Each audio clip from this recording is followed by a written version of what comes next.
Kata Imam Sya'rawi, kalau pengen kesusahanmu, kesulitanmu itu diangkat oleh Allah Subhanahu wa Ta'ala, maka pertama yang harus kita lakukan adalah kita ini menerima ketentuan Allah tersebut gitu. Karena kata Imam Sya'rawi, Allah tidak akan mengangkat satu ketentuan untuk hambanya kecuali setelah hambanya itu ridho dulu dengan ketentuan yang didapatnya.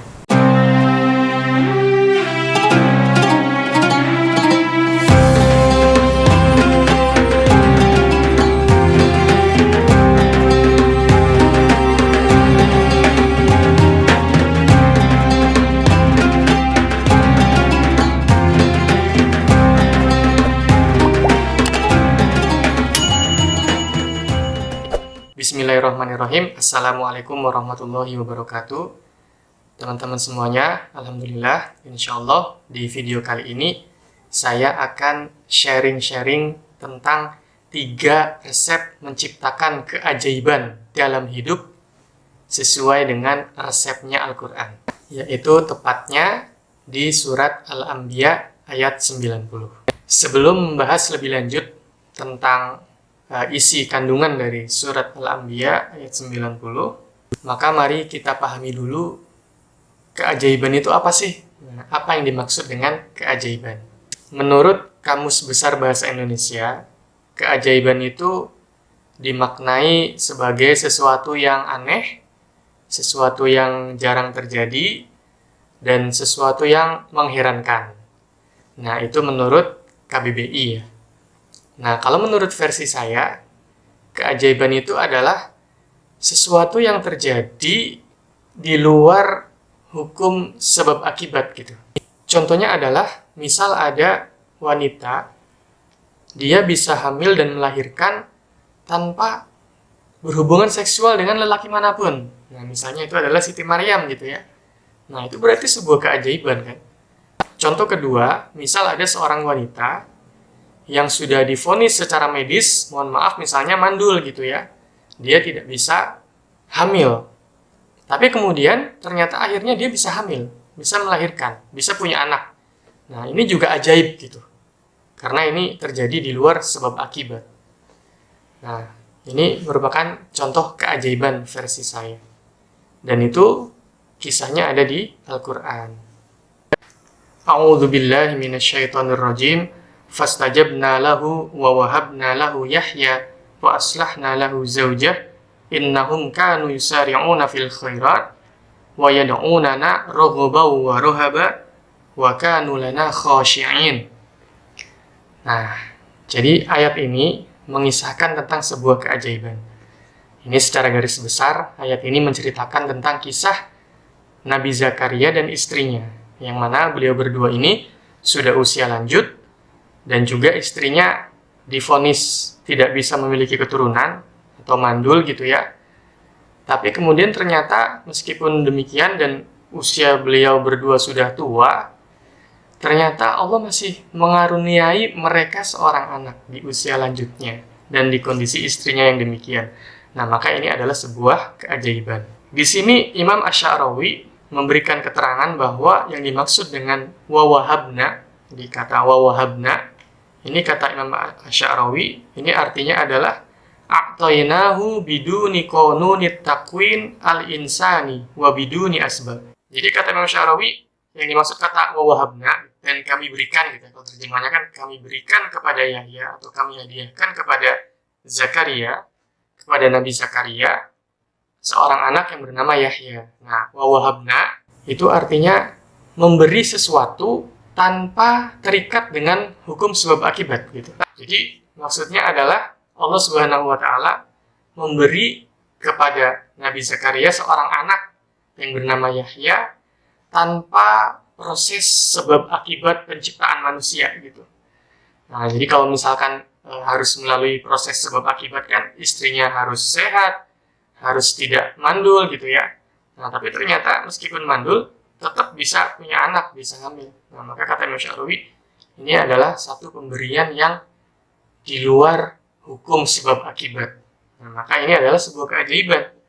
karena terjadi di luar sebab akibat. Nah, mungkin kita akan berpikir, ya itu kan istri Nabi, itu kan Nabi gitu. Orang biasa apa bisa menciptakan keajaiban-keajaiban seperti itu gitu ya. Nah, di sini Imam Sya'rawi juga kembali menegaskan gitu. Fahiya aidan laisat khassah bihi. Kisah ini, kejadian ini itu bukan khusus untuk Nabi Zakaria dan istrinya saja. Innama bikulli mu'minin yuqaddimu min nafsihi hadhihi sifat. Akan tetapi kata Imam Sya'rawi, ini berlaku untuk semua mukmin yang dia berusaha memiliki sifat-sifat seperti yang dimiliki oleh Nabi Zakaria dan istrinya. Nah, disinilah rahasia yang harus kita ketahui. Sifat-sifat apa aja nih? Atau amalan-amalan apa saja nih yang dilakukan oleh Nabi Zakaria dan istrinya sehingga bisa menciptakan keajaiban dalam hidupnya. Di sini disebutkan setidaknya ada 3 ya, ada 3 gitu. Makanya Imam Sya'rawi mengatakan ini 3 resep gitu ya. 3 resep yang bisa kita contoh, bisa kita lakukan, bisa kita tiru supaya terjadi keajaiban dalam hidup. Bahkan beliau lebih khusus lagi mengatakan bahwa jika Anda sepasang suami istri yang sudah lama mengharapkan datangnya seorang anak, namun ternyata belum juga dikaruniai anak, cobalah kamu lihat bagaimana Nabi Zakaria dan istrinya melakukan keajaiban itu. Apa saja amalannya, itu bisa ditiru. Mudah-mudahan apa yang terjadi dengan Nabi Zakaria dan istrinya bisa terjadi pada Anda. Nah, itu sampai digituin sama Imam Sya'rawi. Jadikan ini resep gitu. Jadikan ini resep supaya keajaiban bisa terjadi dalam hidup kita. Innahum kanu yusari'una fil khairat. Pertama, mereka ini, para nabi, keluarga nabi, itu adalah orang-orang yang yusari'una fil khairat. Mereka adalah orang-orang yang senantiasa bersegera dalam melakukan kebaikan. Yusari'una fil khairat. Membiasakan diri untuk bersegera dalam melakukan kebaikan. Bersegera yang bagaimana sih? Nah, ini juga kita perlu tahu nih. Kita perlu mengkaji tata bahasanya ya. Kita perlu mengkaji tata bahasanya supaya lebih dapat feel-nya gitu. Bersegera yang kayak gimana sih gitu. Karena kan kalau dalam bahasa Arab itu satu kata aja itu bisa memiliki makna yang berbeda gitu. Artinya penekanan-penekannya itu berbeda. Meskipun mungkin kalau diterjemahkan sama bersegera. Contoh misalnya ya, kalau bersegera itu di sini di tafsir As-Sa'rawi dijelaskan bersegera itu bisa memakai kata asro'a yusri'u. Itu satu. Yang kedua adalah saro'a yusari'u. Nah, yang dipakai di ayat ini adalah saro'a yusari'u gitu kan. Yusari'un karena banyak ya jamak gitu jadi yusari'un. Apa bedanya asro'a yusri'u dengan saro'a yusari'u? Kalau asro'a yusri'u bersegeranya itu lebih kepada dia hanya bersaing dengan diri sendiri gitu. Misal saya ingin bersegera pergi ke masjid misal. Nah, ya udah segera pergi itu asro'a yusri'u. Tapi kalau saro'a yusari'u, itu dia ingin bersegera, tapi ada rasa kompetisi gitu. Artinya feeling of competition gitu ya. Dia ingin bersegera, tapi ingin lebih baik dari seseorang gitu. Contoh, misalnya zuhur itu jam 11.36 misalnya. Nah, dia tahu di sana ada orang yang datang jam 11.30 misal.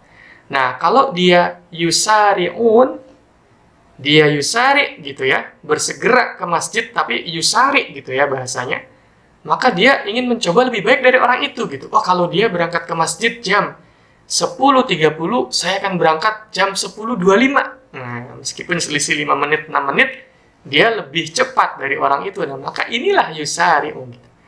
Jadi ada fastabiqul khairatnya gitu ya, berlomba-lomba dalam kebaikan. Jadi jelas di sini ya bahwa bersegeranya tuh ingin selalu memperbaiki dirinya gitu. Kalau misalnya hari ini saya bisa berangkat lebih cepat dari orang itu, oh ternyata ada yang lebih cepat lagi. Oh, saya harus lebih cepat lagi dari dia. Nah, itu yusari'una fil khairat. Dan kemudian juga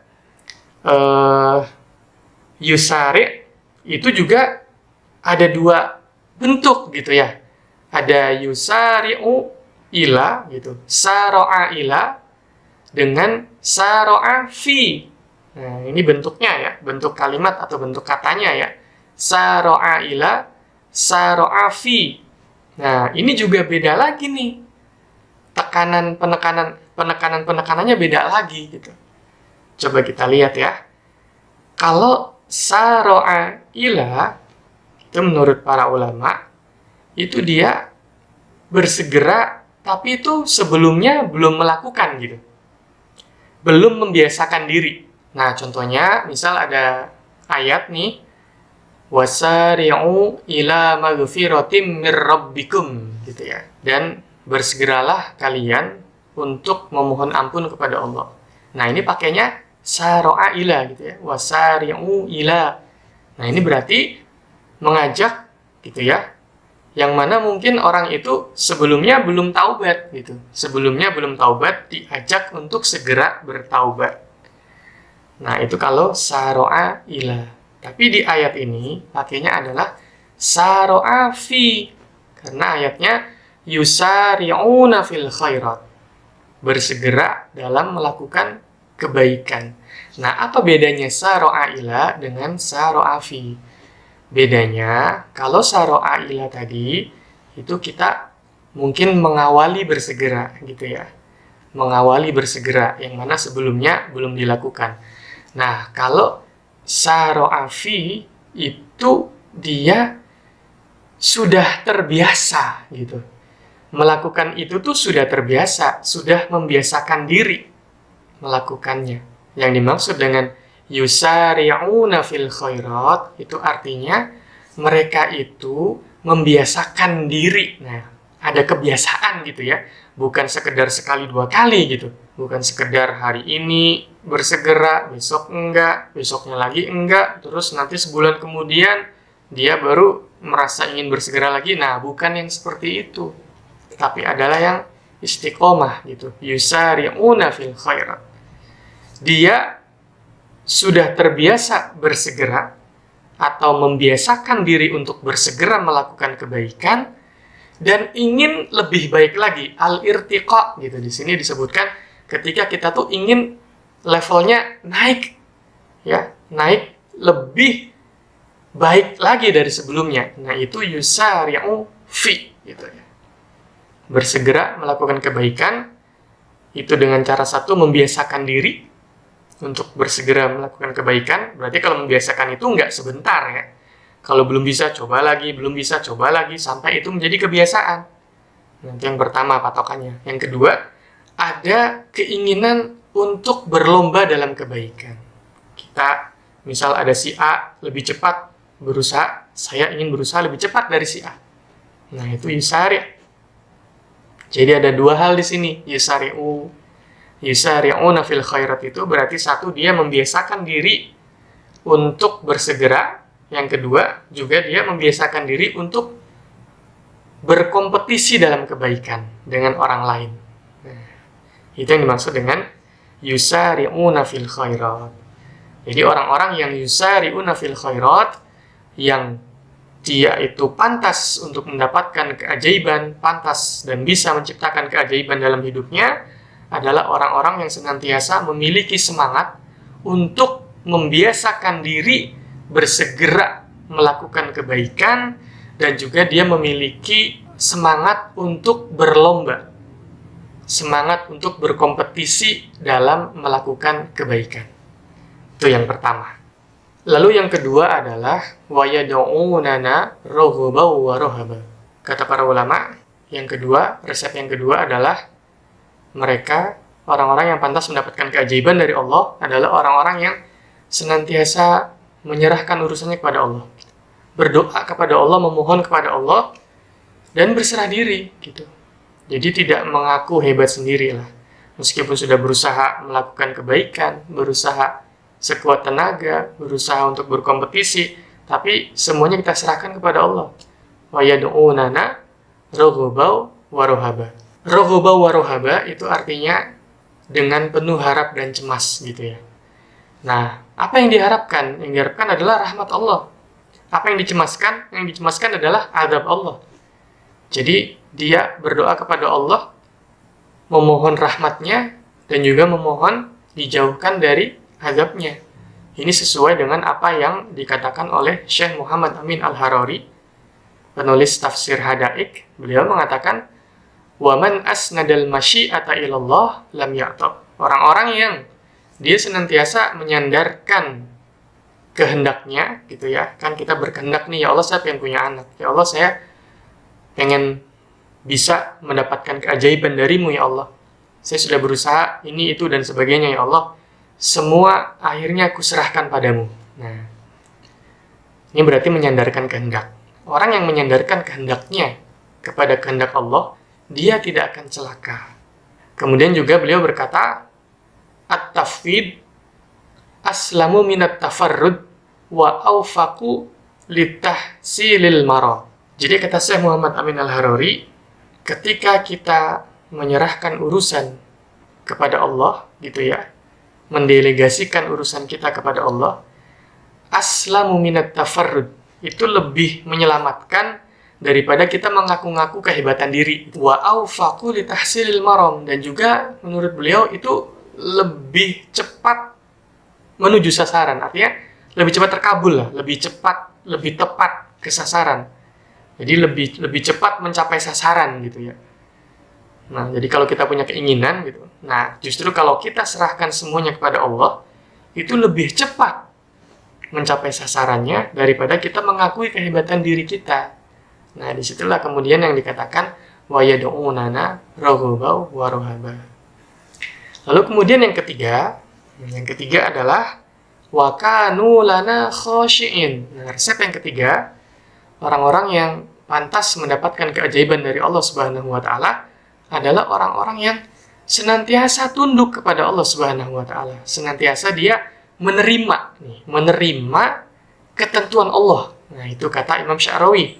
Yang dimaksud dengan wa kanu lana khashi'in, mereka khusyuk kepada kami, tunduk kepada kami adalah menerima ketentuan Allah. Menerima itu apa? Menerima itu berarti dia merespon positif apapun ketentuan Allah. Musibah atau apapun, ketika dia meresponnya dengan positif, maka itu berarti menerima.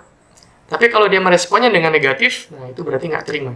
Nah, kata Imam Sya'rawi, kalau pengen kesusahanmu, kesulitanmu itu diangkat oleh Allah Subhanahu wa taala, maka pertama yang harus kita lakukan adalah kita ini menerima ketentuan Allah tersebut gitu.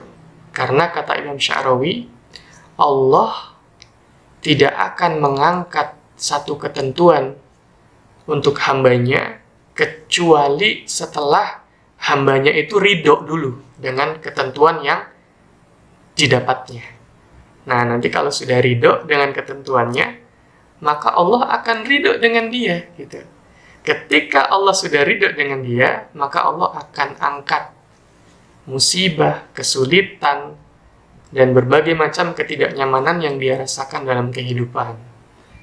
Nah, jadi itu tadi 3 resep menciptakan keajaiban yang kita pelajari dari Al-Quran, surat Al-Anbiya ayat 90.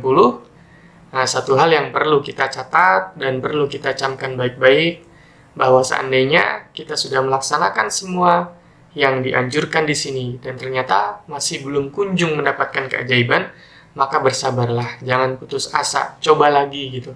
Karena di situ adalah yusari'un gitu ya, terus gitu membiasakan diri. Dan juga satu hal yang harus kita yakini bahwa jika memang Allah tidak memberi keajaiban itu kepada kita ketika di dunia, maka yakinlah bahwa Allah akan memberikan keajaibannya kelak nanti di akhirat. Nah, bukankah justru itu yang lebih baik dan lebih kita harapkan ya?